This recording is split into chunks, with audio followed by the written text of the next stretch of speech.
Okay, bismillahirrahmanirrahim. Assalamualaikum warahmatullahi wabarakatuh. Salam sejahtera. InsyaAllah hari ini kita akan go through dari segi basic terminology bagi trading di kalangan traders ni lah, ataupun yang digunakan. Ni basic terminology. Kalau ikutkan keseluruhan tu of course mungkin beribu terminologies, tapi ni kita akan tengok yang selalu digunakan. Right. CDS of course, yang pertama sekali Central Depository System. Ini akaun yang perlu adalah akaun CDS untuk kita membuat pelaburan saham. It's either direct CDS, contoh macam M Plus ataupun Melaka Securities, M Equities, CGS, IMB dan sebagainya, ataupun nominee CDS macam Rakuten. So hanya direct CDS saja yang kita boleh guna untuk main IPO. And then the second one adalah TP. So kalau dengar orang cakap TP tu maksudnya is either target price ataupun take profit. So dah TP belum? Maksudnya dah take profit belum? Maksudnya dah jual ataupun belum. Kalau take profit tu maksudnya kita dah jual lah kita punya pegangan saham dalam keadaan untung. EP adalah entry price. So EP ni macam mana nak cari EP? Apa signal EP? Dah jumpa signal EP ke? So maksudnya tu entry price lah, signal untuk kita masuk dalam transaksi untuk beli saham tu lah. CL adalah cut loss, maksudnya satu limit dalam keadaan saham yang kita pegang tu jatuh harganya, satu limit yang whatever it is kita jual lah, jual dalam keadaan rugi, tapi kita tak nak kerugian tu bertambah teruk, so kita panggil cut loss. T+0 adalah hari di mana kita membuat transaksi. Kalau hari ni kita beli sesuatu saham atau hari ni kita jual sesuatu saham, maksudnya itu adalah hari T+0 nya. So kalau hari ni kita jual, kebiasaannya harga pula duit tu untuk kita boleh withdraw akan makan masa 2 hari bekerja lah, ataupun T+2. Kalau hari ni kita jual, hari ni T+0, esok T+1, lusa T+2. So kita boleh tengok kalau dah masuk dalam trust account, kita dah boleh withdraw. Bought lot, kalau kita nak beli sesuatu stok, kebiasaannya of course lah kita guna beli satu lot atau dua lot, tiga lot, satu lot 100 unit. Odd lot, kalau kita nak beli dalam unit-unit yang pelik lah, jumlah unit yang bukan 100 unit lah. Dan untuk bursa ni boleh, tapi kaedah dia renyah sikit. Market cap adalah share price darab dengan outstanding share amount. Ini juga merupakan orang panggil sebagai value of the company, harga sesuatu syarikat tu lah. So the bigger the market cap tu, maksudnya lagi besar lah nilai sebuah syarikat tu, dan itulah yang mengkategorikan dia sebagai dia ni apa blue chip ke apa ke semua. Dan kebiasaannya kalau market cap yang terlalu besar, kebiasaannya lah kadar peningkatan harga dalam setahun ataupun orang kata apa increase of the company price tu tidaklah serancak yang market cap yang medium. Alright, jerung. Jerung, kalau ni satu term yang memang biasalah. Kalau dengar jerung ni maksudnya is either individual yang sangat-sangat mempunyai capital yang sangat besar, ataupun institutional lah atau smart money, yang mana sekiranya berlaku transaksi oleh jerung-jerung ni kebiasaannya 1000 lot dan ke atas. So maksudnya sekali beli 2000, 3000 lot, 20,000 lot, berbelas ribu lot ke apa, so itu adalah jerung lah. Jual pun sama, jual 1000 lot, 2000 lot ke atas. So memang whatever jerung ni buat memang memberi kesan kepada pergerakan harga sesuatu counter. Retailers ni macam saya lah, retailers, dan those yang mana orang kata apa, beli transaksi dia tu antara 1 sehingga ke 500 lot. 500 lot tu pun sebenarnya besar, 100 lot tu pun sebenarnya besar juga sebenarnya, tapi masih lagi normal lah untuk kita tengok dalam transaksi harian. 1 ke 500 lot, 200 lot, 300 lot tu masih senang untuk kita nampak dan banyak berlaku dalam transaksi harian. Tu kita namakan sebagai those retailers. Counter kena goreng. Goreng ni adalah permainan yang mana orang kata apa, sesuatu counter tu harga dia mencanak-canak naik dalam tempoh yang sangat singkat. Contohnya dia dalam tempoh bertahun-tahun harga 20 sen, 30 sen je, tapi mungkin dalam tempoh seminggu ataupun 2 minggu boleh naik sampai ke RM2, RM3. And then junam, tu kita kena panggil counter yang kena goreng. Kadang-kadang sehari je dia naik, esok dah junam, naik yang sangat tinggi lah. So kita panggil tu counter ni kena goreng. Biasaannya dibuat oleh Jerung punya permainan lah. Profit ni adalah keuntungan lah. Maksudnya kita transaction yang berjaya, transaksi yang menguntungkan.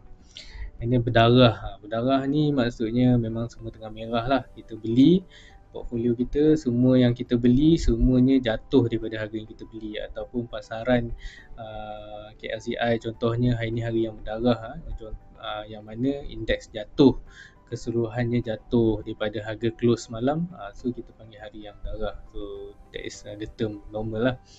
Okay, now kita masuk kepada teknik-teknik dalam main saham ni lah. Ada beberapa teknik. Yang pertama kita panggil intraday. Intraday ni kita jual, kita beli dan juga kita jual dalam tempoh seharian. Pagi beli, petang jual, ataupun pagi beli, esok petang jual, petang ni beli, pagi esok jual. Tu kita panggil trading intraday.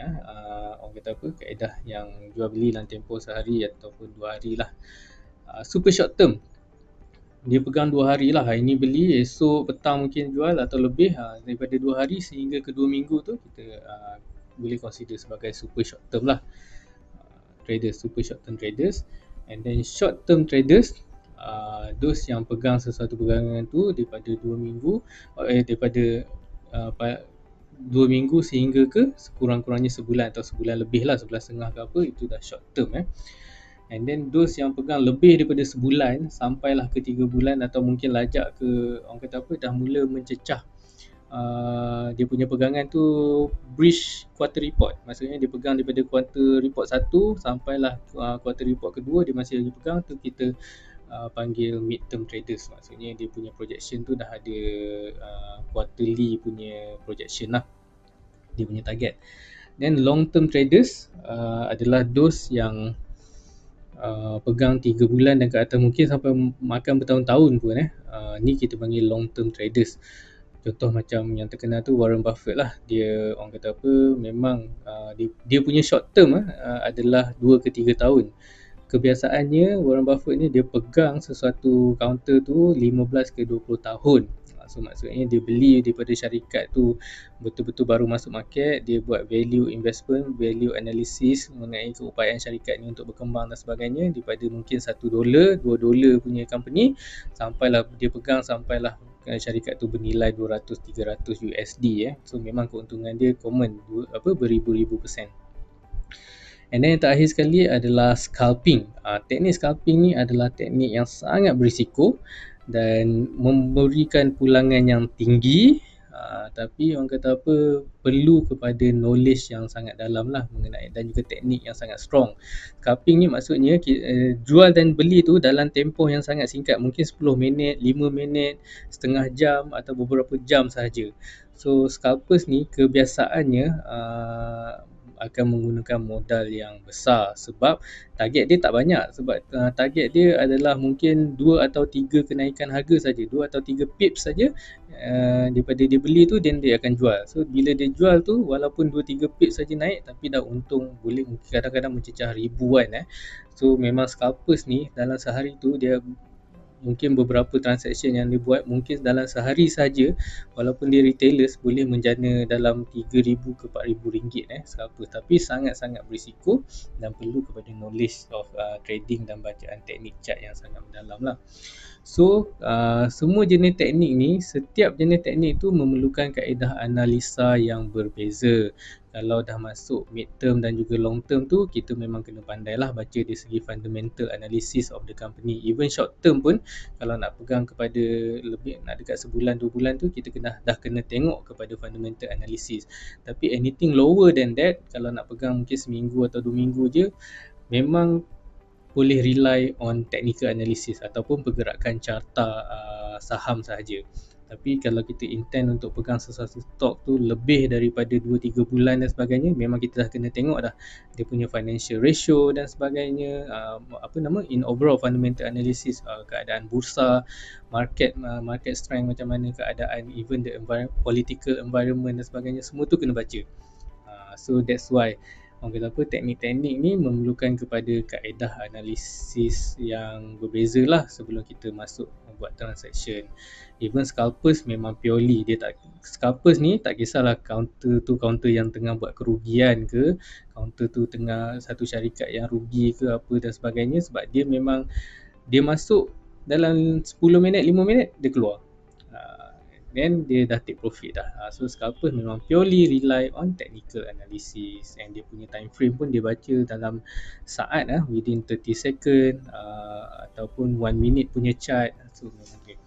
And then reversal adalah counter-counter. Reversal ni adalah tanda-tanda akan berlaku perubahan trend lah, daripada uptrend akan berlaku ke berubah kepada sideway ataupun berubah kepada downtrend, downtrend berubah kepada uptrend ataupun sideway, apa semua itu adalah reversal. Banyaklah kaedah untuk detect reversal ni, candlestick lah, apa nama, ARTT lah, trend line apa semua, tu semua kaedah-kaedah untuk detect reversal.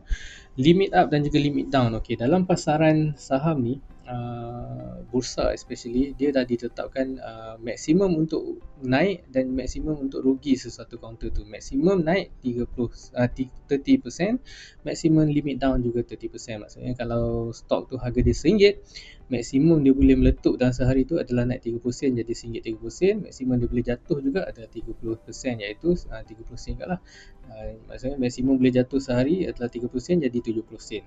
So adalah limit up, limit down. Tapi limit up ni tidak terpakai untuk IPO. IPO pada hari listing tu dia punya limit up adalah 400%. So maksudnya IPO memang boleh meletup-letup lah kalau pada hari listing tu. RBS adalah resistance become support. Support dan resistance tu saya tak explain, tapi tu support dan resistance ni adalah satu aras yang mana kalau support tu maksudnya dia selalu bounce balik ke arah atas ataupun kembali bergerak ke atas harganya. Resistance tu bila touch and then dia sukar untuk break dan dia retrace balik ke bawah ke hala ke support. So kalau satu level yang berulang-ulang kali dicuba, itu kita panggil resistance dan juga support. Tapi untuk pasaran yang tengah trending ataupun uptrend, the previous resistance tu kita panggil sebagai support dia, tanda support dia, itu RBS, resistance bukan support. Maksudnya bila dia pecah satu aras, dia naik and then dia retrace, lepas tu dia bounce balik and then dia pecah yang previous resistance tu, dia naik terus. So yang previous resistance tu kita panggil RBS lah, resistance bukan support. Gap up dan juga gap down. Okey, dalam pasaran ni kadang-kadang berlaku orang kata apa, good news yang mana dalam sesuatu syarikat tu mungkin earning dia memang hit ataupun melebih-lebih daripada expectation dan sebagainya, memang keesokannya tu harga buka dia memang akan melompat tinggi daripada harga closing semalam, mungkin 5-6 pips lebih tinggi daripada harga semalam. Sama juga dengan gap down kalau berlaku sesuatu yang contoh macam server dynamic baru-baru ni, berlaku satu yang berita negatif lah mengenai audit laporan keuangan dia, memang buka dia terus gap down yang limit down, maksimum gap down 30%, buka esoknya tu memang minus 30% terus jatuh. So that is about gap up and gap down. Hold, kalau kita masuk and then kita simpan saham tu tak jual-jual, tu hold lah. Pullback and retrace, ni dalam orang kata apa, dalam gap, dalam trending punya market ni, dia saham ni dia naik tak adalah macam pembaris, tak adalah straight je, dia naik and then dia akan turun sekejap, itu kita panggil retrace, and then sebelum dia memantul balik and then pecah previous punya high and then terus naik and then dia retrace balik. Sebab tu pergerakan dia nampak macam tangga. So sebab itulah dia ada pullback dan juga retrace. Kalau yang tengah downtrend tu, dia tengah jatuh and then pull back up, lepas tu jatuh balik and then pull back up, so that is pullback and retrace lah.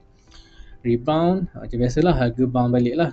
Kalau kita buat trend line apa semua tu, kalau trend line kita valid, bila harga cecah kita punya trend line, dia akan rebound, naik balik and then jatuh balik and then kena kita punya trend line, bound balik. So that's rebound lah. BO, breakout, bila sesuatu harga tu pecah kepada resistance, aras resistance, itu kita panggil sebagai breakout. 2-3 kali dia cuba untuk pecah dan akhirnya dia betul-betul pecah and then hari tu memang dia close harga dia atas level resistance, itu kita panggil telah berlaku breakout. breakout ni nak tahu dia valid ke tak valid, memang bila dia breakout tu keesokan harinya dia akan ada retrace, tapi retrace tu tidak akan kembali bawah daripada harga resistance level, and then dia akan continue naik. Tu satu. And then pada hari breakout tu kebiasaannya volume dia significant, volume dia tinggi. And kita boleh cari juga dekat online, kita cari berita. Kebiasaannya kalau berlaku breakout ni selalunya ada berita yang positif lah mengenai sesuatu syarikat tu. Alright, capital gain, capital loss. So bila kita beli orang kata apa, sesuatu stok tu, kita bila harga yang stok yang kita beli tu harga dia makin naik, so kita akan dapatlah keuntungan, capital gain. Kita beli 50% and then naik 70%, 80%. So perbezaan harga positif tu darab dengan berapa unit yang kita tengah hold, itulah dia keuntungan kita. Konsep yang sama juga dengan capital loss. Diversify, kita dalam membeli berdagang saham ni, kita tidak boleh tertumpu kepada sesuatu sektor ataupun sesuatu syarikat saja. Kita kena diversify. Contohnya kita dalam pegangan kita beli 5 counter, 5 saham yang kita beli daripada 5 syarikat, 5 counter, tapi kelima-limanya ni adalah daripada sektor oil and gas contohnya. So itu sangat berisiko, sebab sektor ni kalau dia jatuh, semua company yang dalam sektor tu akan kebiasaannya menunjuk trend yang samalah, jatuh sekali. So that's why kita kena diversify. Mungkin oil and gas satu counter, agro satu counter, mungkin orang kata energy satu counter. That's how we diversify kita punya holding lah. And then dari segi portfolio ni adalah apa yang pegangan saham kita lah. Pegangan saham kita yang semasa itu kita panggil sebagai portfolio. Share split and share consolidate ini adalah orang kata business practice. Business practice. Share split ni maksudnya satu unit saham tu mungkin RM1, esoknya tu jadi 2 unit tapi satu tu harga 50 sen. Maksudnya kalau hari ni kita ada 1000 unit harga RM1, esoknya dalam kita tengok dalam portfolio kita, harga dah jadi 50 sen. So jangan surprise, jangan takut, sebab kita punya unit dah bertambah jadi 2000. Benda yang sama saja. Share consolidate pula, daripada 50 sen satu unit, esoknya kita tengok dah RM1 untung. Tak, sebab di segi unit tu dah combine daripada 2000 unit jadi satu unit.